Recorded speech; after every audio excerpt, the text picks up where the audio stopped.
Grandes promesses et décisions. La conférence sur le climat dure depuis 2 semaines à Glasgow. Les dirigeants et négociateurs discutent des solutions contre le réchauffement planétaire.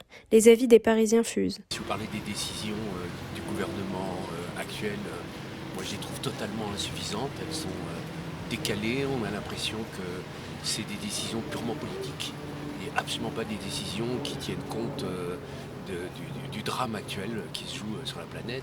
Je pense que, en fait, il faudrait que tout acte politique soit toujours vu à travers ce problème du réchauffement climatique.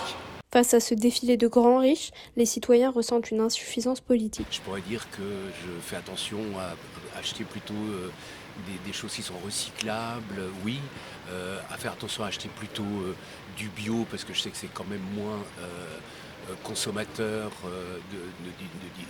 d'énergie. Les générations se succèdent et la problématique de la déforestation s'amplifie. Parce que j'ai visité pas mal de pays où on déforestait et on abattait des arbres et ça me fait toujours mal au cœur.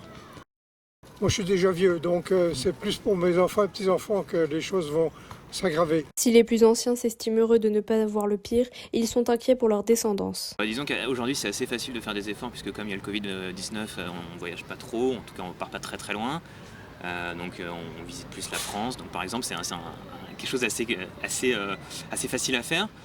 Consommer local, c'est créer des emplois en France, c'est meilleur pour la santé, c'est meilleur pour l'économie, donc tout ça c'est meilleur pour l'écologie, meilleur pour la planète, donc tout ça c'est vraiment lié en fait, je pense. Les manifestations ont eu lieu dans le monde entier face à la crise climatique.